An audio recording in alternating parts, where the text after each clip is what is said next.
One of the things about being in real estate, as long as Mel and I have, is people ask you a lot of questions. And one of the big questions that we get a lot, if I buy a house that needs some work to it, a bit of a fixer-upper, how much is it going to cost me? And you know, that's one of those questions that's really hard to answer because it's very subjective to the house. And so I thought, you know what, we have a listing that is a bit of a fixer-upper, and what better way to show it and to explain to people some of the costs that they may or may not occur if they're doing a fixer-upper, whether it's to build equity or to use as a flip and make some money. So let's start first of all on the outside. So for an example, this front deck. Now if you were just going to be moving in to live in it, you might want to leave it the way it is. If you were going to do it to flip it and make some money, you're probably going to want to fancy it up a bit. And what you're going to do is you're going to put a railing around. It's not as expensive as you think. You can get them at Home Depot. They're very do-it-yourself friendly, and you're going to be less than $1,500. You're going to want to clean up the front a bit. That might cost you another $5,000. So for $2,000, this front end is really going to pop. And again, if you're doing it as a flip, you want that first impression. So that would be money well spent. The other thing is going to be the front door. So you're going to want to get the front door done. We'll go over paint costs and stuff when we get inside, because that paint quote is going to include the two front, like the front door and the side door, both at the same time in that quote. So why don't we head inside and we'll take a look around. So this home is a perfect example on why every home is so different. When you come into this particular home, the kitchen is really nice. It's already got a newer kitchen. It's an IKEA kitchen, which is a very nice kitchen. The other thing you're going to notice throughout this house is the windows have been done. Two big things to keep in mind when it comes to cost is kitchen and windows. And in this one, they're already done. That's a huge plus. It's got a stone countertop. And the other thing to keep in mind is the appliances. These appliances are in really good shape, and if you had to change them, you're going to be probably looking at anywhere from $2,000 to $3,000. So that's a big savings. With a kitchen's going to cost you, typically speaking, anywhere from $10,000 to $15,000, and as we all know, it could go way up from there. But at this price point, that would be a pretty realistic number to, you know, to use as a budget if you had to redo the kitchen. Thankfully, in this one, we don't have to.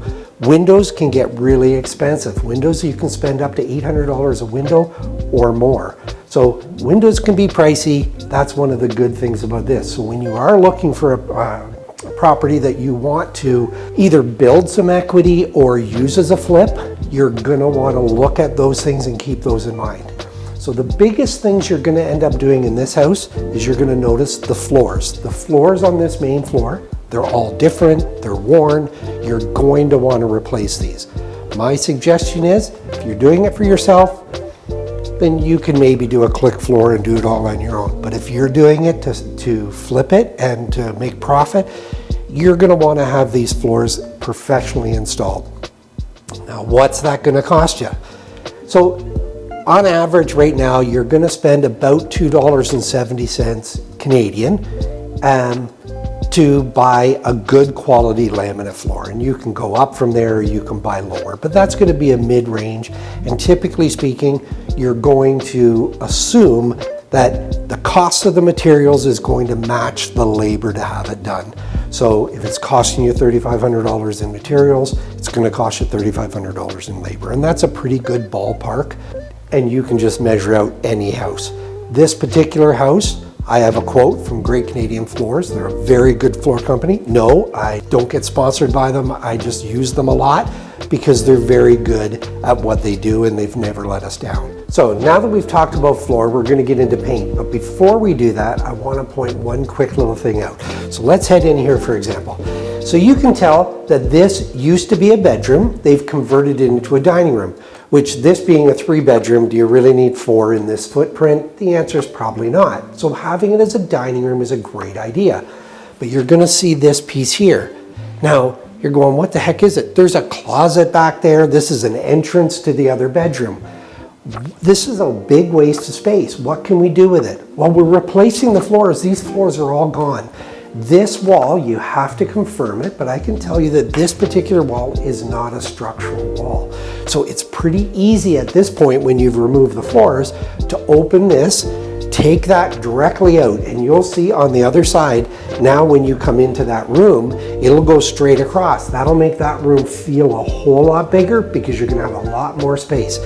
It's not gonna be noticeable here. This is still a decent size for a room.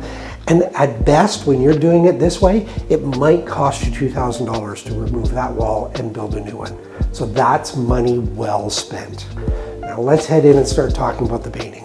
So now that we've got the floor covered, let's go to the walls. So on this particular unit, there is some damage. One of the things you're gonna notice is this is a popcorn ceiling. It is not a very good ceiling as far as trying to resale or even just for yourself. It very much dates the place. It's not cheap. It's about $800 to have the painters take it all down, smoothen it out, but that's money that I would say is very well spent. So in the quote that we got, and I'll go over that shortly, that's including them removing the popcorn ceiling, flattening it out, as well as you'll notice that there's damage on the drywall or on the windowsill and the drywall at the windowsill. That's all in the quote. The painter's gonna take care of all of that, so you don't have to worry about that. As you're gonna see in some of the bedrooms, there's some drywall repair that has to be done in some of those bedrooms. That's all covered by the painter in the painter's quote.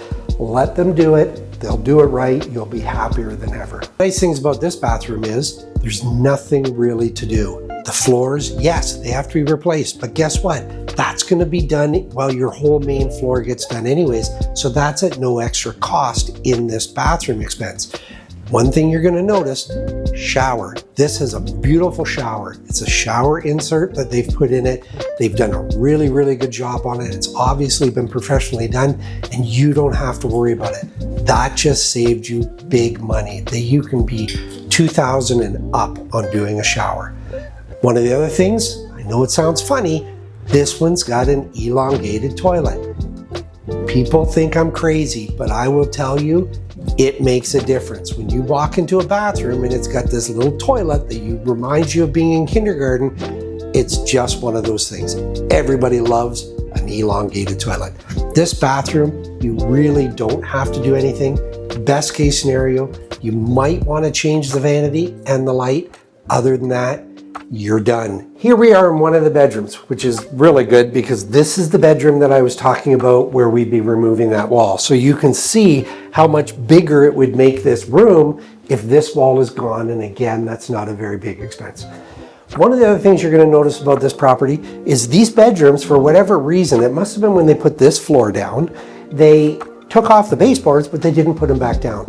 Don't panic. Everybody thinks baseboard's so expensive. You can buy a really nice baseboard for under $1. That's a 4 3/4 inch, which in a house like this is going to look very good. So don't be afraid of trim and baseboard. You really can do it a lot more affordable than people think. So when you're looking at it, just give yourself a rough estimate at $1 a foot. It's going to give you lots of room. And again, $1 a foot, and just the labor is going to cost you $1 a foot. It might be a little bit more because there's not a massive amount, but we're going to talk about that later on, because one of the things you may want to do is, even though the other trim is still a good size trim, for the price, it'll be less than $2,500. You just might want to replace all the trim in the whole house because it'd be good value. And that would be something I would recommend. It's $2,500, really well spent. All right, let's head downstairs. Unfortunately, in this unit, you're gonna have to spend some time in this basement. Whoever did the work, when they redid the kitchen, they cut out some drywall, they did some work around the window when they replaced the windows, that's all gotta be taken care of. But don't sweat it. They've gone around and patched up all these little nail holes. You walk down here and you go, holy smokes, there's a lot of work to be done down here. That is so incorrect. The painter will take care of all of this. You don't have to do it. It's already in the quote. So he's gonna come down, he's gonna do all of that work. You don't have to do any of it. Some of the things that aren't so great about this basement are gonna be, you're gonna notice the lights. I don't know why they put all the lights on the wall. It's not inexpensive to have an electrician come and put center lights down. So what are you gonna do? Sconces. Sconces, they're cheap, they're easy. Here's a picture of the sconces that I would use. They give a light going up, a light going down. It's gonna create a really nice atmosphere in here, and nobody's ever gonna say, why is there not ceiling lights? They're just gonna think that's the way you decorated it. It's very smart, very inexpensive. The other thing about this one is the bathroom. Again, this bathroom is a perfectly acceptable bathroom for a basement. It's got a stand-up shower, it's got an elongated toilet, there's that elongated toilet again, and it's got a vanity. So that's a perfectly good bathroom for being in a basement. I would, if it was me, another thing that I would do is very inexpensive, that's going to create a lot of value, is as you can see, this is a very long basement and it's got this little side nook. I would be taking the wall from here and I would just add a wall here with a door. I would make this a bedroom and I would have that my living room for the rec room area. It's got a window in it, so it can be a legal bedroom. That window may not be an egress size, but guess what? That's not a big issue. You can switch it. You need one egress per floor. You need a window in the bedroom, but it doesn't have to be an egress, at least not in London, Ontario. So check with your municipalities, but in London, we need one egress per floor. So for me, I wouldn't put it there, mainly because that's going down the side of the house that everybody walks. I would put it on that one. It's onto grass, it's nice. I would put it over there. That's where my egress would be. Then this is now a legal bedroom and you can call this a 3+1 bedroom. It's a great idea, very inexpensive. Again, this is maybe gonna cost you a couple of grand to have that put in with the door. The window, having an egress window, depending on the one you buy, is usually gonna run you around $2,500, and they'll come in, cut the concrete, they do it all, and then they patch it. You're getting it painted anyways, so have them do that first, and then they can paint it. It'll look amazing. One of the other things in this basement is the floor. So the floor down here is actually in very good shape, and if you were living in this house, you wouldn't necessarily have to change this floor. If you were doing it for a resale value, it'd kind of be a flip of a coin, but I'd suggest changing this floor so it matches upstairs, keep it consistent all the way through, the same color flooring. But if you were living here, you could get away with this floor. It is a vinyl click flooring, and I'd be changing it with vinyl click flooring. But the floors just aren't gonna match because I wouldn't be going with this color of a floor throughout the house. I'd be going with a lot more neutral of a color. And again, we already did the math upstairs, so we know. It's just whatever your material is and double it for the labor. And there'll be lots in here, but that would be a great idea for this basement. Now, let's go over here. One of the things that everybody gets scared about is when they look at these, they look at the panel. So this is your electrical panel. Now, holy Hannah, that's fuses. That's gonna cost me a fortune. Wow, that's not really true. So you have to have an electrician do this. They have to shut the power off to the house, but you get 2 free shut-offs per year, so it's not gonna cost you to have the hydro company come and shut the power off. The electrician will change that. He'll put a breaker panel in there for you, and it's probably gonna cost you less than $3,500. I think it's $3,200 plus tax, just about anywhere you go. So that's money well spent, and that's something you're gonna wanna do for sure, but you don't have to be afraid of it. Just know what the cost is. One of the other things that you don't have to worry about this property, but you should know about, is wiring. So sometimes you'll get into a house and it'll have aluminum wiring, and everybody gets nervous because what does that mean? Well, back in the day, they were using aluminum wiring, and you can't have aluminum wiring with our new receptacles, which are copper, because if you put copper and aluminum together, they have a tendency to heat up. And back then, they had aluminum wire and aluminum receptacles or light switches. Well, how do you deal with that? You have an electrician, you can do it on your own, but I would never recommend doing electrical on your own. They have a license for a reason. It's not as expensive as you think. They'll come in, they take that out. So now they have the aluminum wire and a copper wire. They put a pigtail on that, they hook it up to your receptacle or your light switch, and they put this moret on it. And it's got this goop stuff in it. And I think that's the technical term, is goop stuff. And that goop stuff stops it from overheating. And then you put it back in and you're done. It's really not that bad. You can't really go per receptacle, but on a house this size, you're probably talking well under $3,000. Especially if you get them to do your breaker panel at the same time, you'll get an even further deal. Because you got to remember, part of that cost is them coming here. So they're going to come here, they're going to change that in no time. Power's already off, they're going to change all these receptacles, and it's not going to cost you a lot. So that's also money well spent. But in this house, you don't have to worry about it. This is copper wire, so it's perfectly fine. Let's head over to the furnace. Now that we're in the furnace area, there's some things you want to look at. This unit has a washing machine, but no dryer. Sometimes they'll have a washer and a dryer, sometimes they won't. If you have to replace a washer and dryer, you're about $2,500. So keep that part in mind. Now, when we get to the furnace, this is a big thing. So furnaces, there's certain things you want to make sure. You want to make sure that if it's a newer furnace, that it's not rented and that it's owned, but you'll put that in the purchase agreement. You also want to make sure that if it's older, how old is it? Have they had issues with it? Are you going to have to replace it? Furnaces are not that cheap. If you have to replace a furnace and an AC, you're going to be anywhere from $10,000 to $13,000. So keep that part in mind. This one here, it is a newer furnace and a newer AC, so you don't have to worry about that. One of the misconceptions that people have is these hot water heaters. So this is a hot water on demand. It is a rental. Typically speaking, you would take that rental on when you purchase the property. If you didn't want to, you can let them know. Reliance would come and remove it, and you can put your own unit in. If you had a regular hot water tank, you're probably looking at 15 to 2 grand. If you're looking at a hot water on demand, depending on the size. So it goes by size and BTUs, I believe.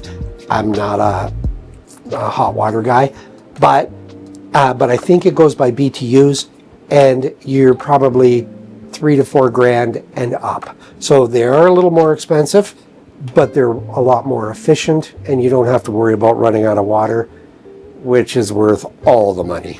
Alrighty, so far we've gone over the big things. We've talked about the floors, we've talked about painting, maybe moving a wall or two. Those are things that are going to give you, they are a little more expensive, but they're very necessary. And I'm telling you, even if you're living in this house for yourself, do the floors before you move in. It's a pain in the hump trying to move furniture to do your floor once you're living here. Invest the money, do it in advance if at all possible.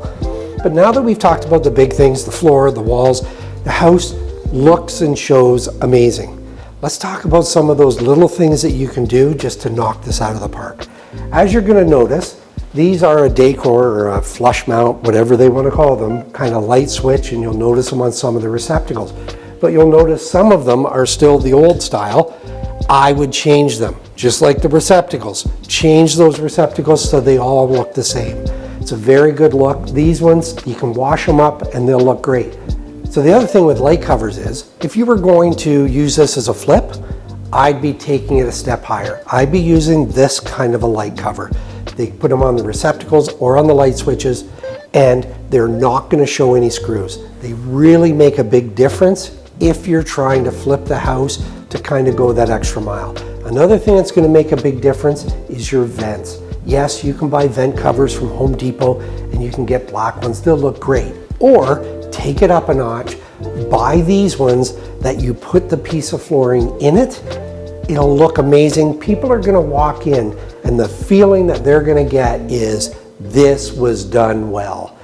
That's how you're going to get the extra money for your house when you're talking about flipping it. If you're talking about just living in it and you need to, cut back on a couple spots, those are spots that you can cut back on now. You can always upgrade them and update them at a later time. But if you're doing a flip, it's those little things that'll make a difference. All right, so let's head outside and look in the backyard. Now, as you can see with this backyard, it's a pretty basic, straightforward backyard. I wouldn't be doing a lot with this. This is some place that honestly you could spend a lot of money that you're not necessarily going to get a return on. So let's take this shed for example. The shed is very structurally sound. It's just that front door doesn't look very nice. So you want to either paint the front door or replace that front door. Let's look at the fence. This fence is perfectly acceptable. I would personally leave it.